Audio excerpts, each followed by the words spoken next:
Monday morning edition of Box Seats. I'm your host, Frank Holder. I am with comedians known as Talent and Fig. These guys have been in the comedy game for such a long time. They've been in comedy since comedy specials was new. They've been in comedy specials, comedy TV shows, comedy films, comedy commercials. Now they're joining me in this thing that we call a comedy sports talk show, where we get ready to talk about a lot of things pertaining to sports, especially stuff that happened over the weekend. So I want to jump out first and ask you guys something. I'm not going to even do a COVID report today. So I want to ask you guys, did you guys happen to see Tiger Woods play golf with his son over the weekend? And was you amazed in that, like I was, Talent? What was your thoughts when you saw Tiger and his son looked identical to him? I thought it was amazing. I seen the highlights because, you know, I refuse to watch like a full golf thing. Like my time, I can't do that. But I did watch it in spurts and highlights, and I thought it's amazing. We were getting ready to talk about this in the coming year or two with LeBron's and Bronny. Right. And we're getting to see it ahead of time in golf with Tiger Woods and Lil Woo Woo. Right. I like what you said that. This is probably also the first time that you will ever see somebody get major headlines coming in seventh, right, Fig? Seventh, not first, second, or third, but seventh. Hey man, listen, let me tell you something. It is so bad that when Tiger Woods doesn't make the cuts, the ratings go down like by half. Yeah. Like when he doesn't make the cut on the last day, like people just stop watching, because the bottom line is Tiger Woods' box office. Now the fact that his son has the slightest possibility of coming in and carrying that mantle, man, is just, you know, people they just excited about the fact that there might be another Tiger Woods coming on the scene. I tell you this. That's the same way that Tiger started with his dad. I tell you this, that little boy who's 11 years old looked identical to Tiger. Like his swing, everything. I mean, it looked like you were looking at Tiger repeat himself all over again. Let me ask you a question, Frank. Is that the son from the regular wife or the side chick? No, the wife. That was the wife. If it was the side chick, the golf swing wouldn't have been that good because he wouldn't have spent that much time with the side chick. You already. The swing wouldn't have been that good. Oh my God! Hey yo, the side son plays a whole nother sport. Let me tell you this. The son didn't get his golf swing from Tiger. He got it from his wife when he beat him out there. Oh man, y'all getting started early on Monday morning. I see early Monday morning. Anyway, let's talk about this Clemson game, man, because Clemson beat Notre Dame. You know, obviously Trevor Lawrence was able to play this game because Trevor Lawrence didn't play the last game because of COVID, and they beat them down. Like they beat down Notre Dame badly, 34-10. I'm not going to say much except to say Trevor Lawrence does look like, and I mean he really does look like the best quarterback coming out of college in like the last 10 years. But I don't know. I mean, you can't really tell when you look from college to the pros, right, Talent? You can't really make that assessment until they get to the pros. I mean, we've been trying to do that since the beginning of sports, and it's a 50-50, no matter at best, no matter how much knowledge you have, your background in sports, it's 50-50 at best. Some of these guys are going to be their brightest bulbs in collegiate sports, and then they're going to transfer over, and we're going to be like, that guy could have been the warehouse manager for Costco's. You know what I mean? Like you got those guys, and then we got those guys that we say it's going to be, and it's going to be. That was my original argument with, say, like a LeBron James coming in. He hadn't touched a professional ball, but they had deemed him great. We were right on that one. But basketball is a little bit different. In football, you got your Ryan Leafs, right, Fig? You got your Ryan Leafs. Dude comes in high. Everybody high expectations. Everybody came in, and then you got somebody who come in 6th round, drafted 6th round, 199, and he's Tom Brady. You know what I mean? How many teams, if they had known about Tom Brady, they would have passed on not one? You know what I mean? He would have won number 1 in the draft. But this is what I mean. You can't call it. I don't care what sport you're talking about. I think they all got a list of teams like that. Look at football. We can go down the line of these backups that by injury or whatever get into that saddle and ride the hell out of that horse. Yeah, you could, but I just think the the quarterback expectations coming out of college. Fig, correct me if you think right or wrong. I think the quarterback thing coming out of college is a little bit different than coming out of basketball, coming out of football. You know what I mean? Because there's so much put on that guy. People, you got panels of these guys. Panels, they sit there and they say, "Oh my God, this guy," and everybody agrees. Then you got Ryan Leaf. You know what I mean? Let me see if I can simplify it. It's the difference between carrying 5 guys and the difference of carrying 11 guys. It's a heavier load. Plus, it's between college football and the pros in the NFL. These guys are bigger, they're faster, and they're stronger, and they eat nails. Mm-hmm. You know what I mean? Like, you ain't really been hit until you've been hit by an NFL defensive player. Nobody in college falls on you 6'9", 300 and some odd pounds and can run as fast as a running back. You ain't never been hit like that. So sometimes you're good until you take a couple of hits, like Carson Wentz. He was great in his rookie season, man. It was like, oh, this dude is the next coming. Like, he's the next piece of sliced bread. He took a couple of hits, and we ain't seen that version of Carson Wentz yet. He went away. He's still pretty good, but in basketball and college basketball versus college football, you could be playing in college basketball. Now, Talent, you play ball, right? We play ball, right? You could play ball in college basketball, and on that level, D1, and then you can go to play in the pros. It's not that much difference, but I think there's a huge difference between college football and the NFL because everybody in every position is super fast and super strong, versus in college, there's not like that. That's what I think. I mean, well, see, I see. This is why I don't agree. I think, and this bars across all the sports. What I think is collegiate sports is, first of all, way faster than professional sport. Actually, when you get to the pros, they slow it down and get more methodical. But that's why people look at college football and basketball, because of how fast the game goes and how exciting. Ask anyone who watches college football. I stopped watching it because it's hard to keep up with. It's too much going on. But people who watch it say the same thing.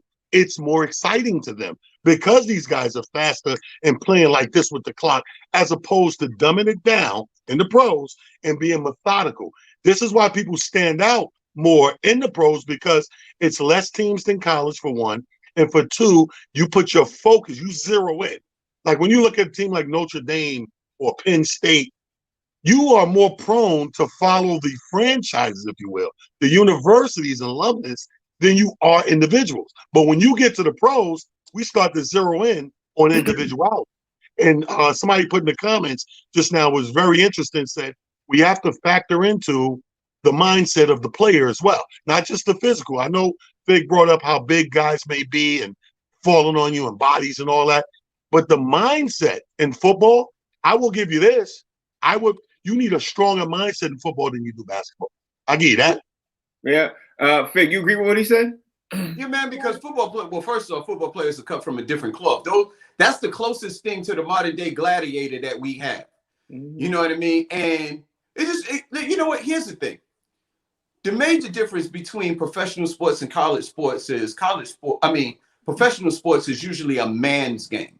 I mean, I know the rules have changed slightly, but the 80s and 90s in our era, when we came up and we watched like some of the basketball and the football, it was a rougher sport. Both of them. Basketball was rougher. Football was definitely rougher. They changed the rules, you know what I mean, for the safety of the players and to facilitate it being a more entertaining game. Yeah. But for the most part, professional athletics is a man's game. These guys have families, children, wives, you know what I mean? And they're bigger, stronger, and that's all they do. This is their profession. All they do is this particular sport. So they're better. And when you come out of college, there's so many other things that you can have going on in your life than just your sport itself. I could agree with everything that you both said, except I could literally lean on the fact being that in college football versus pro football, I think everybody in their position plays faster. And a lot of times they're a lot stronger too. You know what I mean? I mean, I guess we go back and forth with that. That's a whole nother show by itself. Let me jump into this football, because football over the weekend, man, I think the biggest game, there were a couple of big games, a couple of big hot topics coming out, but I don't think anybody has done more of a seismic shift than Jalen Hurts did for the Philadelphia Eagles last night. Now, I don't know if neither one of y'all watched that game. Okay, I'll say this, and I'm going to throw it to talent first. I'm going to say this.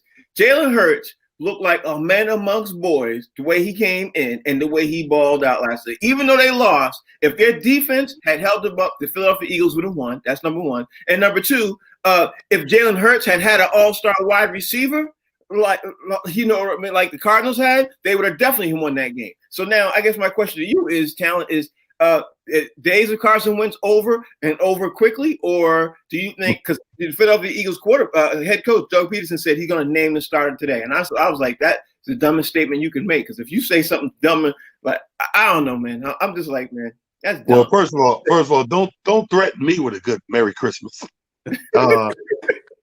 I've been saying get rid of this guy all season. Yeah. Don't threaten me with a good time. I would hope he is gone. I mean, I don't like to, you got to be careful with what we say, because I don't like to play with this. Is like Fig said, this is these guys' livelihood. They got families, their job. So you hate to see people lose jobs or whatever. I don't, instead of firing players, I like to maybe shuffle them around. But when you're in a starting position, this guy has not lived up to it, Frank. I'm sorry. He's had more chances than a little bit, and he's let the impossible happen. As a quarterback, as a starting quarterback, the impossible is, whether due to injury or bad playing, that you sit down and your backup, be it second string or third string, comes in and rallies the troops, turn them into the cavalry and save the day. That's the unthinkable. That's the improbable. And in your case, if you're Wentz, the impossible. And not only did he let it happen, he let it happen twice. Right. One getting the Super Bowl. Listen to this. This has happened not too far past. Alex Smith had the exact same situation with Patrick Mahomes. You know what I mean? Almost exact same situation. Carson Wentz has this situation happen after one game, and then all of a sudden the word leaks out after one game. I'll say it again, one game. I'm not going to be backup quarterback. Instead of sitting there being, like dealing with the team and issues and everything else, Fig, he's like, after one game, I'm not going to be a backup quarterback. Word leaks out. Now, that didn't start from it started from some, you know what I mean? So, Fig, when you hear that and you see how Jalen Hurts played, if you're Philadelphia management, what you going to do? You try and get off of Carson Wentz, but here's the thing. The least amount of money that the Philadelphia Eagles can play Carson Wentz is about $25 million. Mm-hmm. His contract is guaranteed. Mm-hmm. And what we saw yesterday, we actually saw how valuable the quarterback position is in the NFL. Because the Philadelphia Eagles look like an entirely different team from the time that Carson Wentz played to Jalen Hurts. We've seen it again with Dallas. Dallas looks like a completely different team without Dak Prescott. Right, without Dak. I mean, that coach's that position on the football field is paramount. It supersedes all other positions. Here's the thing: what are you going to do with a dude when his contract says you got 20 that you own at the very least $25 million? The contract hits a certain point, 2 or 3 days after the season's over. That's number one. Number two, if I'm a Philadelphia Eagles fan, talent, you cannot tell me that I'm not mad that they didn't start this dude sooner, because they would be in the playoffs, especially in the NFC East. They would be literally in the talks about being in the playoffs the way the NFC is shaping up. Literally, they could be saying, hey, and then on top of that, they could even possibly have done some type of trade or something to get this boy at least some kind of wide receiver that they could make some kind of noise this year. I mean, right. Am I wrong? Tell me if I'm wrong. No, you're absolutely right. And I mean, you got to be kicking yourself in the head. Here's the thing, bro. There's got to be, I always believe when we watch somebody play bad for a certain amount of time, there's got to be somebody in the organization, be it a quarterback coach, be it the head coach, be it some coordinator or whatever, that is going to bat so much for this person that you didn't make that change sooner. So when the time comes for that change, that person probably got to go too. Yeah. That's a great point. Fig, Jalen Hurts, 500 passing yards in his first 2 starts. 500 passing yards in first 2 starts. Can you imagine if he had 4 starts or 5 starts? Some of those games that they barely lost, they would have won. And instead of them being 4-8 right now, they literally could be 8-4. You know what I mean? And it'd be a whole different scenario in the NFC right about now with the Eagles. Here's something. 2 things. One, we'd like to think that sports is a meritocracy. We'd like to think that they put the best player. Whoa. You can't just say that and keep going. What? Good word. Meritocracy. What is that? That's the word of the day. You know that. The word of the day is. We're going to make that the word of the week. The word of the week, meritocracy. Go ahead. Put the best player on the court to field at any given time. But here's another thing. Here's another way to look at it. What if Jalen Hurts got a world of education by sitting on the sidelines this whole season and got an opportunity to take in, what the NFL game is like? Because, sometimes you throw a guy out there too soon and he's overwhelmed. Jalen Hurts sat on the sideline and he got to see what the team was like, what the NFL game is like. He got like his rhythm, you know what I mean? Maybe he learned a lot by just being on the sideline. Maybe he would have came in, if he would have came in day one, maybe he would have been this good, or maybe he would have been overwhelmed. I mean, I'm just throwing it out there as a possibility. Right. I don't know if that's what's great about the NFL. You don't know. We can do possibilities all the time because, again, I always use this Tom Brady as an example. Tom Brady sat on the sideline for a whole year. You know what I mean? Nobody knew who he was. But then the second year he comes in with the Drew Bledsoe incident. You know what I mean? Like he could have. You're right. Tom Brady could have had that same thing. Jalen Hurts could have that same thing because you just never know. But here's one thing I do know. When you have talent, that's undeniable, right? It's undeniable. So let's look at the Jets right now, and I'm bringing this up for a purpose. They are saying Trevor Lawrence has that, that talent, that generational talent. The Jets win yesterday. Their probability of drafting him goes from 78% down to 24%. And now the Jaguars are leading to getting Trevor Lawrence. If you are, what you guys both are, you guys are Jets fans right now. So I guess the thing is, do you go get now Justin Fields? You know what I mean? Because now you're going to have the number 2 pick. Do you get Justin Fields, or do you just sit there and hope that you can possibly get Trevor Lawrence? What would you do, Talent? Oh, we're still going to get Trevor Lawrence. Don't let that ass whooping. Don't let that fool you. That was just New Yorkers do that every now and then. Like they let you push them around. Then they smack the hell out of you, let you know, like, yo, I'm from New York. So that was that. That ass whooping was a reminder that, okay, yeah, we having a bummy ass season. We're garbage in the league. But pow, take that with you because we're New York, right? And then we go back to the last 2, weekends and setting it back up to an even Steven, and we'll prevail in the end. I don't think that we're out of it or that we won't get them. I still believe that we're going to get the pick we want. I got to say this, Fig. In the NFL, you cannot take a week off, and I think the Rams took the whole week off. I don't think they studied. I don't think they practiced. I don't think they did anything, and they weren't surprised. They weren't expecting the Jets to come and actually play the game. You know what I mean? They weren't expecting that, and just like what Talon said, they got smacked in the mouth. But what you think? I think the Rams went to the places that was open and was hanging out. Mm-hmm. That's exactly what they looked past the Jets. And listen, man, you can't. Some of you heard the phrase, "You can't win for losing." Well, this time you can't lose for winning. God dog it. Like, you got a lot of nerve. If I was the owner of the Jets, I would fire everybody on the coaching staff for that win yesterday. I mean, you had one job, and that job was to lose. How hard could it be? You could have lost with penalties. You could have lost with anything. It's now, New York, here's man. what I say. I'll answer your question directly. If you're not in a position to get Trevor Lawrence, I do a couple things.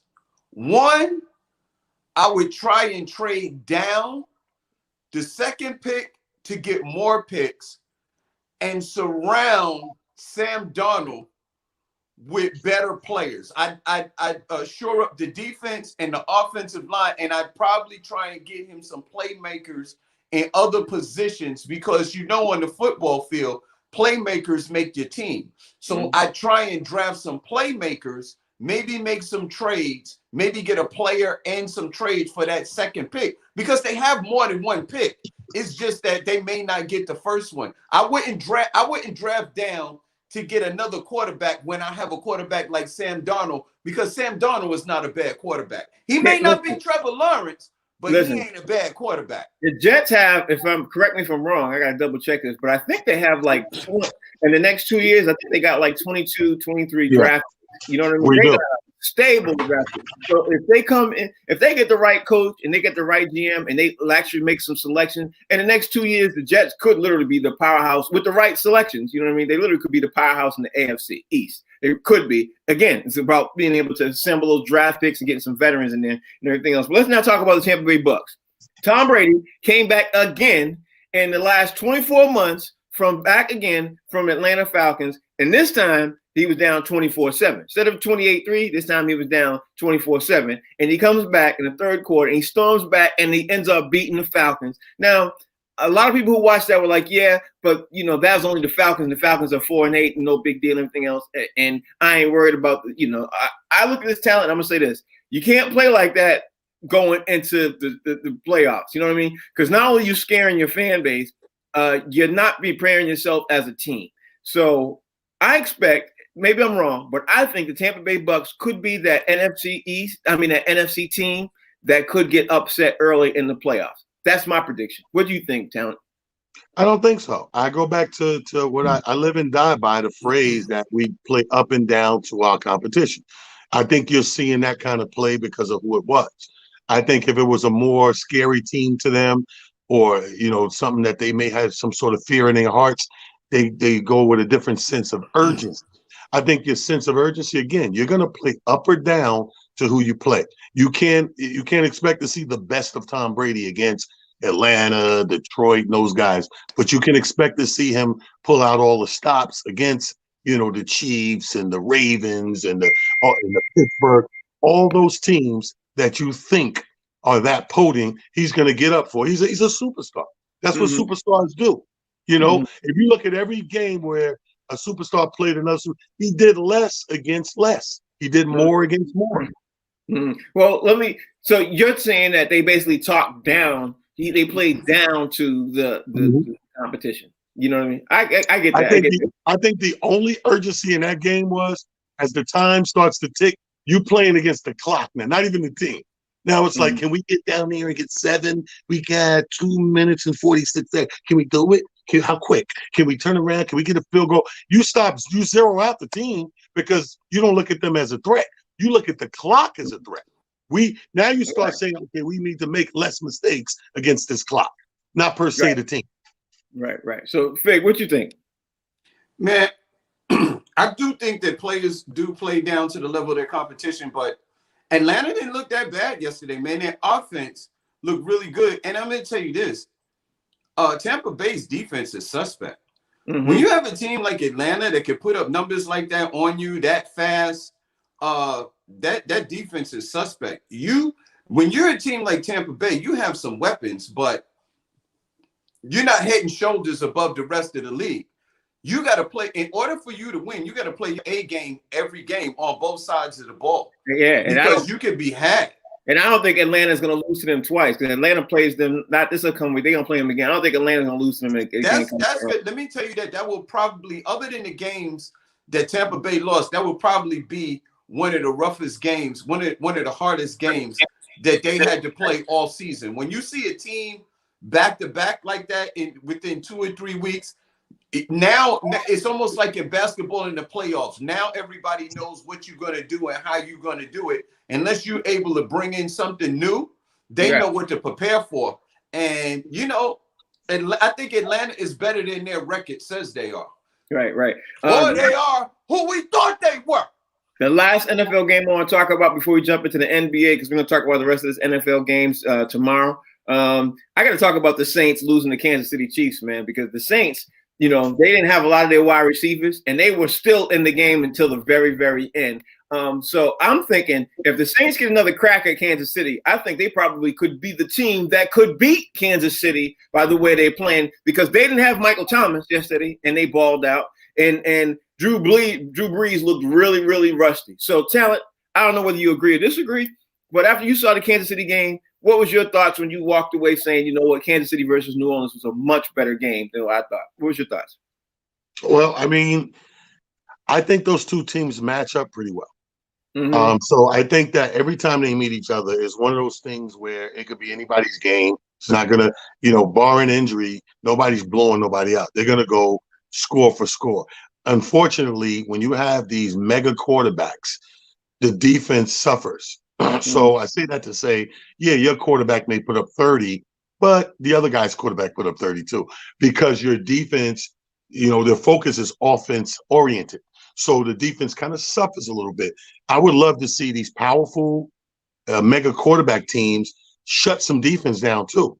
Let me see another one of those 45-3 games. You know what I Mhm. mean? 45-6. When you delegate the other team to just kicking field goals, ooh, that's Yeah. old school right there, bro. Yeah, that's a tough man on game. Vic, what you thought when you saw Kansas City and New Orleans game last night? Because Drew Brees, like I said, was rusty. If he had hit a couple more of those darts, they would have won those games. That would have won that game. I'm gonna tell you, I gotta. I'm taking a page out of Talent's book, and I'm gonna give you an analogy. When I was a kid, when you're a kid, you like to, when you take your baths, sometimes when you're young, you bring your toys so you can play with your toys while you're in the tub and stuff like that. I had a toy robot, you know what I mean? And I had just got it, so I was playing with it. But when I took my bath, I took the toy robot in the bathtub with me. And then when I took it out, I guess it didn't dry all the way, and it kind of got rusty. Yeah, that was Drew Brees yesterday. He got a little rusty. You know what? I was hoping he wasn't going to say you fried it in the tub or something like that. I was like, oh, he going to say he fried it in the tub. Drew Brees was rusty yesterday, man. And listen, and when you 40-something years old and you an athlete and you trying to play at a high level with 20-year-olds and you haven't played for 3 weeks coming off a major injury, remember, he cracked 12 ribs and punctured his lung. Yeah. So Drew Brees was, and for the first half of the game, he was really rusty. When he came out on the field, you can see the players like, yo, he's rusty, he's squeaking. He was like, squeaky, squeaky, squeaky, squeaky. Yeah, when he walked out, he was squeaking. See, they put a little oil on Drew Brees on the sideline, and by the second half, he got a little warmed up. He was his old self, man. He was balling. It's fourth quarter. He started balling. He started putting it together. Yeah, man. But let me tell you something. If he gets his rhythm back, you know what I mean? He might be different. But here's something to keep in mind. Last point. Kansas City don't have the greatest defense anyway. Yeah. The defense is not that great. So was it the fact that Kansas City wasn't that great on defense, or was Drew Brees that phenomenal on offense? We just don't know. And here's another thing. Kansas City, their star running back, that rookie, I forgot his name. He got hurt yesterday, and he Douglas Hilaire. Yeah, he might have some issues going into the playoffs. The worst time to get injured is getting ready to head into the playoffs. You know what I mean? But they don't forget they picked up Le'Veon. Le'Veon Bell is not a runner like him. He's not Le'Veon Bell is not an up and down north-south runner, and he ain't gonna be able to take that amount of punishment that rookie was taking. Right, but Le'Veon Bell is I'm gonna need Fig not to do any more analogies because all my analogies, Fig, I keep my clothes on. You brought us in the tub, which was a naked boy. I don't know how I feel about that. We're gonna have to talk about that. We'll talk about that off camera with psychologists. We're gonna have to. We need counseling. Where's the counseling? Yeah, we're gonna get counseling. Anyway, let's talk about the NBA real fast. Because Kyle Kuzma, I mentioned him last week. I said he was getting a little bit arrogant. His team and everything else was talking to the Lakers one kind of way and everything else. They had a come to Jesus moment because over the weekend that he got an extension for 3 years, $40 million. Now, I'm going to ask you this, Talent. I'm going to throw it out to you. Do you think he conceded? Do you think they saw the light? Or do you think they were sitting there and saying, you know what, the market might not be as big as for you as you might think it's going to be? What you think happened? Oh, yeah. Wait, somebody woke him up. Somebody woke him up. Is he married? Did the wife come in the room? No, I don't know. I was married. Somebody said, baby mother, you better sign that. Yeah, somebody should. No, we're gonna hold out. We ain't holding nothing out. Get that 40, keep it moving. In 3 years, you'll be better. Yeah, I mean, that's a wake-up call. I mean, Frank, how mad can we be at a young man for trying? Yeah, that's true. We true. can't be mad at a young man for trying to get them ducats because, hey, you never know. What if management or the powers that be will be like, you know what? Let's give him a lot of money real quick. Let's keep him quiet. Let's calm him down. It's worth a try. Nobody got hurt. You know what I mean? Yeah. You got $40 million, 3 years. You still, and the way the game is structured in these contracts now, you really ain't got to play the whole 3 to get another extension. Yeah, that's true. He could be able to get You guaranteed solidified your spot, right? You ball the hell out in the next year and a half. And they might come in with another 60, 80 million extension again. Yeah. Because because of this, I'm gonna throw this out there because I think Michael Jordan and Gordon Hayward ruined the market for all these type of players. That's what I'm gonna say. Because honestly, Kyle Kuzma might have had Gordon Hayward's numbers in the lights, thinking that, I might be able to get that, that big, huge money like that. I don't know. I don't know what Kyle Kuzma is thinking of and what he thought of, but I'm glad he had to come to Jesus moment and said, let me sign that $40 million 3 years. But I don't think it's Michael Jordan. I think this happened 4 or 5 seasons ago. About 4 or 5 seasons ago, they started to pay what looked like outlandish contracts to what seemed to me like the most mediocre guys. Like these guys were mediocre and getting over $100 million for 5 and 6 years. So I think everybody else that comes along at that point, everybody that comes along after that is thinking like that. That guy's mediocre. You got $100 million. Why I can't get $100 million? Right. Yeah, great point too. Faye, what you think? Well, I think what happened was, I'm not sure whether that money was offered to him prior, but I think that's pretty much in the market where he thought that he would be, because you can't have more than 2 players on your roster that's getting that kind of money. So you already got LeBron and AD getting over $30 million a year. You can't have more than that unless this is a guy that you drafted and his contract is up and you're able to hold on to him. The way the salary is structured, you could pay a guy that's already on your roster, that kind of money, like a Klay Thompson, Steph Curry, and then you could bring in a KD, but you got to pay some luxury tax on that. Kyle Kuzma got pretty much what the market offers. I mean, thinking he's getting over $13 million a year. Mm-hmm. We got some great players that got injured that's coming back. They get $1 to $2 million a year, something like that. That like DeMarcus Cousins, he played for $1 million. I think there was another player that I can't remember his name off the top of my head. When he played for Golden State, he turned down like 13, 14 million for a chance to get a championship. He played for like $1 million. So that's a mid-level player salary, what Kyle Kuzma got. 3 years, 40 million. That's like 13.3, I think, a year. That's not bad. I think that's what he deserves. The question really, you both make great points. The question really is what was he thinking? You know what I mean? Because I'll be honest with you. When he sat down there and he went there into the Lakers with his demands, I think he was thinking that he was going to get a lot more money than what he got. You know what I mean? I think he was thinking he was going to get a lot more money. But I don't know what happened in the last week, but somebody brought him down to earth and said, listen, you know what I mean? Listen here. You better get this 40 for 3 or whatever or maybe 35 for 2, whatever they're talking about. You better get this right now because the market might change for you in 2 years. You just never know. You know what I mean? That's the way I think. So I don't know. And before I bring in Rodney Perry, I'm gonna just say this out there too real fast. Rudy Gobert, he signed a 5-year, $2,005 million extension, and he's now off the trading block. So Rudy Gobert is all set too. So with the Utah Jazz, let's drop in Rodney Perry with this segment called "I Disagree." Rodney Perry, how you doing today, young man? What's going on, gentlemen? How y'all doing? I'm running a little late, catching up on the show, and I log on and. All type of robot debauchery.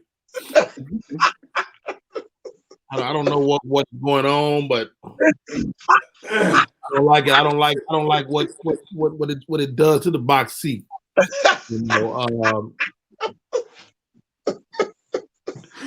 Yeah, it was a lot.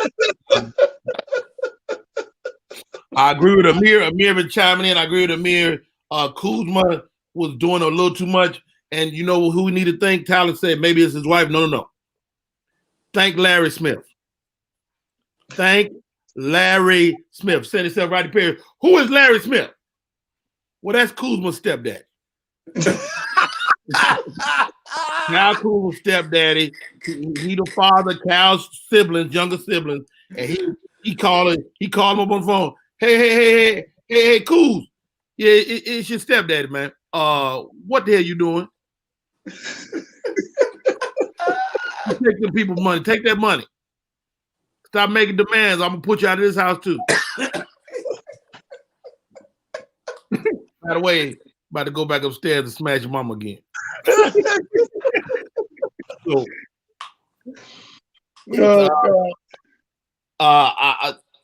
y'all talked about Drew Brees. Okay, here goes, man. Y'all call it rusty. I call it no ribs. Yes.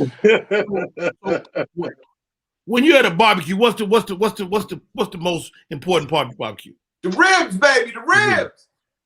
You at a barbecue, you want the ribs. You want to win a game in the NFL, you're gonna need some ribs.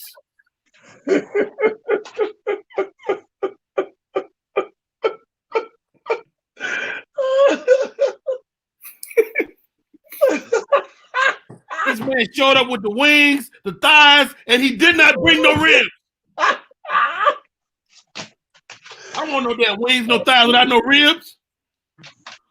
Very difficult to win. Oh, God. I was impressed to see Drew Brees out there, but the question comes to my mind: why do you have backups? Mm-hmm. Why do you have backups if you're not going to play him when your guy is obviously not himself? Mm-hmm. Right. Yeah. It's absurd. Now, is it Drew Brees' arrogance, or is the team just have no faith in these guys that's on the bench? I don't know. I maintain that this is by far the worst football season ever. I hate the NFL. I'm playing fantasy football. Hate that. I like John Madden football because I can take and put people out when they ain't doing good. I'm the GM. Mm-hmm.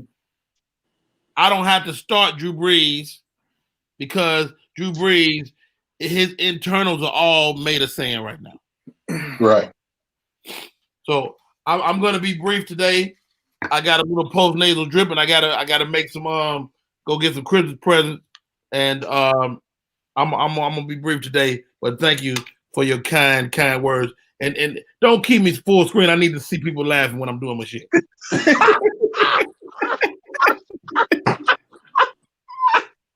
It's almost like doing a comedy show on Zoom. You can't see no audience. I don't like it one bit. Thank you, Frank Holder. Thank you, Frank Holder. Hey, y'all, that was Rodney Perry with his I Disagree segment. And let's finish. I've been looking for a robot the whole show. I couldn't find one. Let's finish our NBA conversation real fast. I want to start with Talent because Talent plays a lot of ball. So Talent is the basketball who's still playing most recently. Ty Lue still playing basketball, Talent? Yeah. Yes, sir. Once a week, brother. Yeah, he's I'm in the league. Yeah, he's still playing. Yeah, he's still playing. Yeah. The rest of us people like young people are like. Well, the youngest people is like 29. 29 to like 50 league. They're playing half court. Can we get to his D1 players? Can we get to his career stuff off screen? I'm sorry. Ty Lue is getting ready to move forward with, of course, he's coaching now the Clippers and everything else. He said he wants to use Kawhi like Kobe and MJ and the triangle sets. He said he wants to use that with Kawhi. Now, I'm going to ask you, Talent, does that sound like a good move for the Clippers with Coach Ty Lue? I think so. I think, you know what I think? Anything this season that brings structure to these idiots is a good move. Mm-hmm. Triangle is structure. You coming in with a plan to bring some structure. They was trying to play pickup ball and get a championship. Mm-hmm. They was picking what days they wanted to play, how they gonna play. You get the rock for 10 minutes, give me the rock for 10 minutes. You needed somebody to come in there and say, okay, with all respect due to who you guys are or supposed to be, we need structure. Here's the plan we're going with. So I actually like to come in there. I wasn't one of the guys who didn't like the triangle. I just thought the triangle didn't work when Phil tried to force it on New York. You had a certain type of personnel that totally didn't fit the triangle. In certain type of player. In this instance, I think it could work. All right, now I'm gonna just real pause for a moment and say, Amir, we're gonna talk about Cam Newton and the Patriots tomorrow. I ain't forget. We gonna get to that. These New Yorkers, boy, they can't wait to try to beat down a Patriots fan whenever they get the opportunity. But anyway, let me throw it down to Fig. Fig, do you think the Ty Lue instituting Kawhi in the triangle offense works? Now, before you say your answer, I'm gonna say I think it'd probably be better with Paul George, but I'm not sure either one of them would. I'm not sure the triangle would necessarily work there. I mean, I understand what Talent's saying; it makes a lot of sense. I don't know if it's going to work with Kawhi in those kind, in the Clippers. But anyway, what's your thoughts? Well, you know what? I think you may be right, man, because Kawhi Leonard is really not an on-the-ball player. Like Jordan played, like he handled the ball a lot. Kawhi Leonard is not a dude that can handle he can handle the ball, but he's not like the point guard. I think the triangle is more suited for a guy who has the ball in his hand most of the time. That would the triangle would work good to me for a guy like James Harden, the guy that has the ball in his hand most of the time. But the triangle is not really for the star to make the star better, because the star is always the star. The triangle is predominantly for the others to get involved early in the game and get them engaged. And then when the game is on the line, the star can take over. That's what the triangle is predominantly for. And I would, Talent, unlike yourself, man, I would have liked to see that in New York, because Melo was the only star that we really had. And I would have liked to see the other guys get involved a little earlier and then let Melo take over at the end of the game. It might have worked a little bit. I like the triangle as a system, though. For those of you out there who don't know what the triangle is, real fast, the triangle is when you move from the guard to the forward to the center, from the center to the guard to forward. It just moves on one side and the ball switches back over and goes the same way. And then you have the forward slashing to the basket. That's the triangle offense. And I think that's as brief as I can make it. Rodney Perry, do you think Kawhi works? Do you think it works with Kawhi in the triangle offense? Do you think that works for them? It absolutely works for the Clippers. It will give them some movement. It will get them guys going around. And the triangle is not just offense. It allows you to kind of rest a little on offense. So that gives you more legs on defense. So when you're moving, you're passing dudes off, and people they can't just run around with you. They can't out athlete you. When you're in the triangle. And so that gives you a lot of play. And a guy like Kawhi is going to shine in it because he can get his own shot, and if he don't have a shot, he can give it up to open guys. It's going to be a great look for the Clippers, man. Yep. For them to go. I'm sure they're not going to go all triangle, but for them to go triangle. And then you say, why didn't it work for the Knicks? The Knicks didn't have, you need two strong guys in the triangle. Right. And the Knicks they had Melo, but they didn't have the other strong guy. Mike had Scotty, and he was an absolutely strong guy, and that's what helped in Chicago. But I think with Paul George and Kawhi Leonard, I think that could be a winning formula for them. Here's the problem, and I'm going to throw this out to you, Talent, first. Here's the problem. In 2020, the NBA has transitioned now from a forward type, center type of league to a shooting guards league. You know what I mean? Mm-hmm. Shooting, like the way the offense that the Golden State Warriors institute right now will make you win in the triangle offense, because it moves the way it moves too slow, and you can lose. You know what I mean? If you have shooters, look again, Steve Kerr, Golden State Warriors, the way they move the ball on the outset around, and with shooters, they literally could shoot you out of the triangle offense. You could be down by 20 in a second and look up. You know what I mean? With the right team. But see, that for them. But see, the triangle offense, what Fig said it. You got to understand something. It's an offense.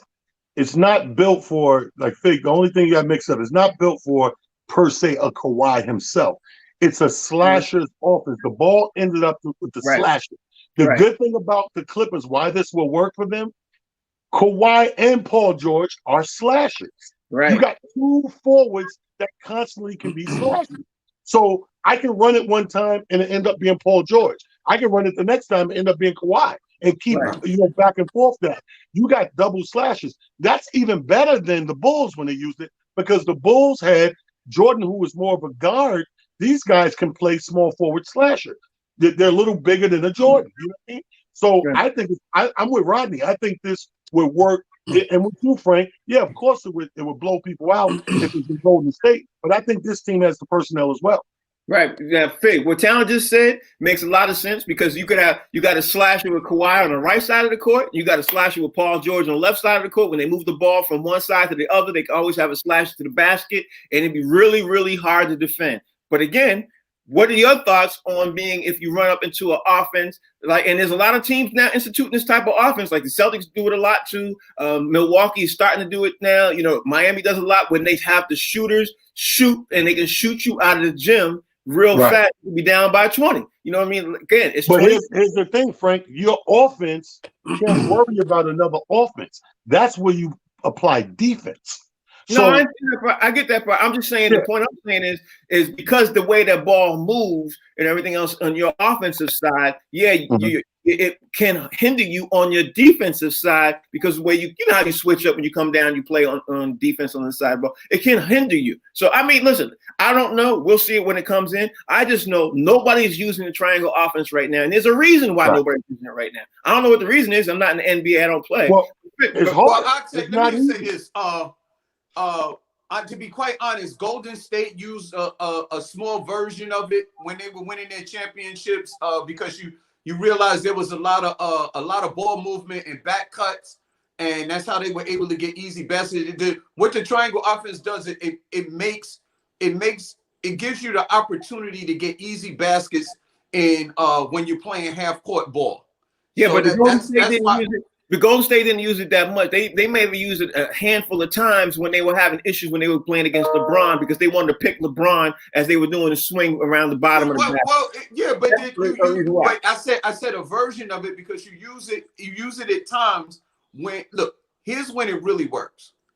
When you have to play a team 7 times in a row. When you're in the playoffs and when you have to go to the finals, that's when it really comes into play because you can it's interchangeable and everybody has the ball and you can't just sit and sit and guard Kawhi all the time, or you can't just sit and guard Paul George all the time because everybody got the ball and everybody has an opportunity to shoot. And that's what I was talking about. Anybody can shoot at any time.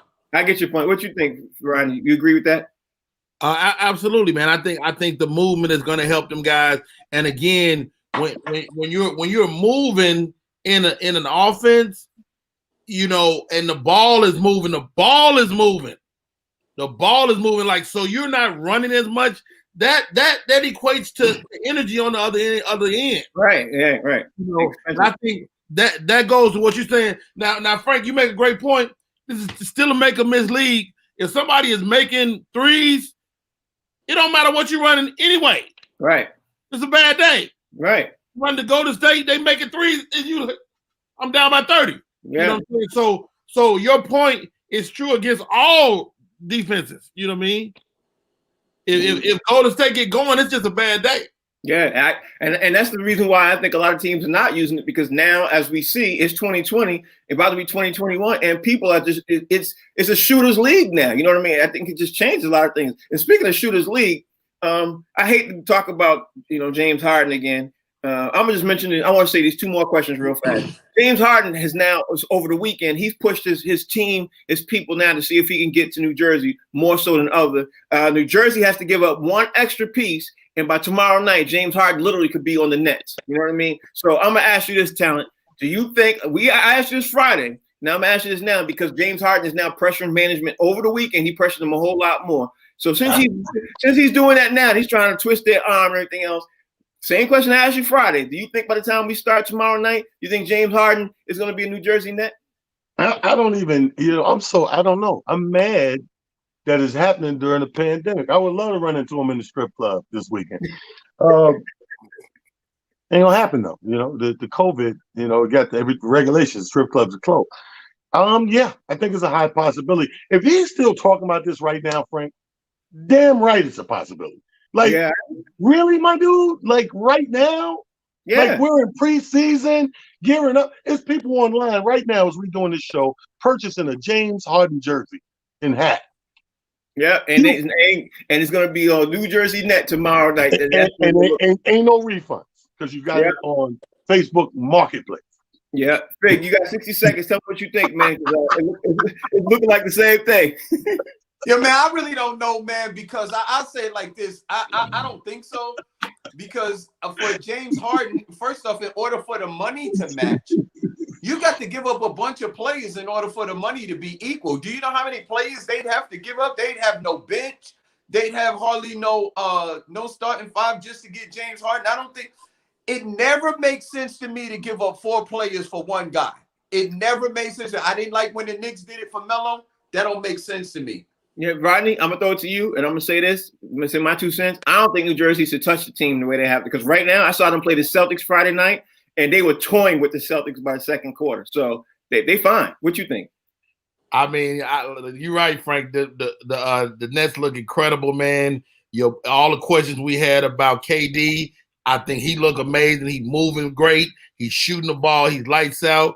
Kyrie looked great, but come on, if you put James Harden on there, what? You don't know what's gonna happen.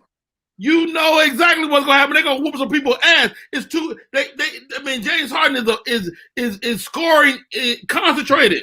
Just add a little water and boom, you got points. You know, you let go of them Rudy Poots. Get out of here. Get out of here, dog. We got this. If they get along. But he already, people like James Harden.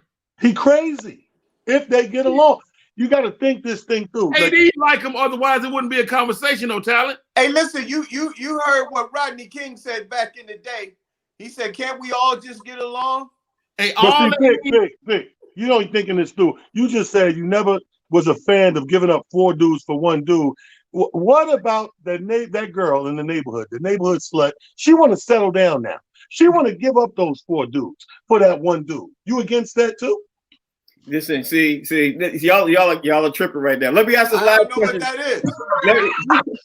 Let me ask this last question today. What's wrong with you, man? Hold on, Frank. Hold on. No. We cannot glaze over this. We have to. This ain't that type of stuff. Absolute best analogy of all time just came across, and we're gonna just let it go. Go ahead, Frank. Go ahead. No, because the time, Rodney. Over the weekend, right? That was a good one, though. That was a good analogy. Over the weekend, I saw something. I want to throw it to you all. I want to finish having this conversation tomorrow too. But over the weekend, AD said that on a podcast, he said he almost went to Indiana with Paul George, and he said, I don't know how the back end worked out and everything else, but that just didn't happen. Now that tells me right then and there, if anything, there's a whole lot of player tampering going on right now. That's what I think. So keep it really short and sweet and simple. Player tamper? What you mean?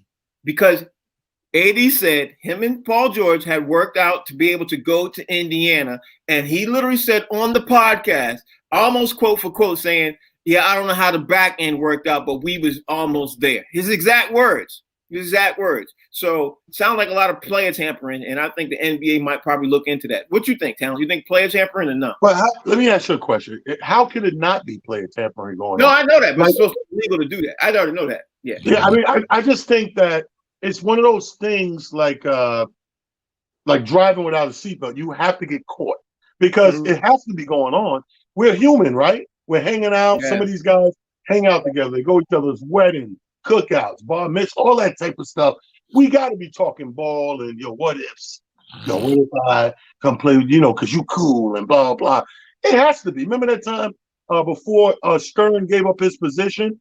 He penalized people for trying to make that Lakers trade with Chris Paul because it was a conversation at a wedding. Yeah, you can't do that. Fig, what you think? The thing about it is that there's a difference. There's a major difference between management and the players themselves. The league hasn't figured out a way, and I don't even know if they can, to keep the players from talking to each other and deciding what it is that they want to do. If they want to play with each other. What are you shaking your head? No, I'm saying you can't stop the league. The league can't stop. Yeah, I don't think you can. I mean, I think players get it. I mean, I think they have the ability and the right to be able to talk to other players if they want to. Now, if it's a coach or somebody in the front office, like a GM or something like that. That you can regulate, but you can't stop players from talking to each other like that. Right, but especially if it's their friends, their family. You know what I mean? Rodney, what you think? Here goes. So I had to look up player tampering. So I did. Because there's some nuance to it. It's not saying that two players can't talk. It's you can't talk and do a deal before a guy legally becomes a free agent. And so as long as the guy's in that free agent window, he can talk to whoever he wants to. But if he's not, then me and Tyler can make a deal to do a show, you know, knowing that we already committed to another show. And so was that player tampering? I don't know. But two players can all talk to each other all day. And they've been doing that. Listen, that's a real gray area. We're going to talk about this, finish talking about this, the rest of this tomorrow, because I really want to have a great rebuttal to you about that player tampering. Because let's be honest, we know the players tamper when they are free agents, when they are not free agents. You know what I mean? And you cannot sit there and try to tell me you're going to figure out a way how to regulate that. You just can't do it. You can't do it. But anyway, we out. We're going to be back tomorrow. Talent to everybody out there how they can follow you. Hey, man, follow me here every day on Box Seats at 1 to 2 o'clock weekdays. And you can follow me on Twitter. It's just comedy, IG Talent, The Comedian, and King Talent Harris on Facebook. That's my man, Rodney Perry, right there. Rodney, same thing. I'm easy to find. RodneyPerry.com is the website. Rodney Perry Live on all social media. I see you out there, man. My Facebook about to go crazy. Fig. Yo, I'm going to be on Rodney Perry's website, but if you can't find me there, the only place you can find me at all is on the Box Seats Monday through Friday, 1 to 2 p.m., baby, right here, either on the Humor Mill TV app or on Facebook Live, baby. It's the Box Seats all day, every day. With a robot up his ass. Listen, tomorrow we got to talk about Cam Newton because of what he said today. He broke out some news today. We got to talk about Cam Newton. We got to talk about the Patriots tomorrow, which is going to be one of my favorite topics. We got to also talk about the Tennessee Titans. We got to talk about the Pittsburgh Steelers. Their game is tonight. We got a lot more NFL to talk about. Plus, tomorrow is the NBA season. Get ready to kick off. We're going to talk about some of that stuff. We got a lot of things we're going to talk about, and we're going to have some more Talents Analogies. We're going to have some more Rodney Perry's. Of course, his I Disagree segment. Fig is going to probably start getting ready to get rid of his top dogs early because this week is Christmas. So we got to do our picks early and we got to do our top dogs early. So we're gonna talk about some of these things and we're going to figure all that stuff out. This is a show called The Box Seats. I'm Frank Holder. It's on the channel called The Humor Mill. We on every day, Monday through Friday, 1 to 2. Download the app. Tell your friends to download the app. Or you can do what we always want you to do is to call your cable service provider and tell them to add. We'll see y'all tomorrow, 1 o'clock. Take care. Rodney is driving me crazy.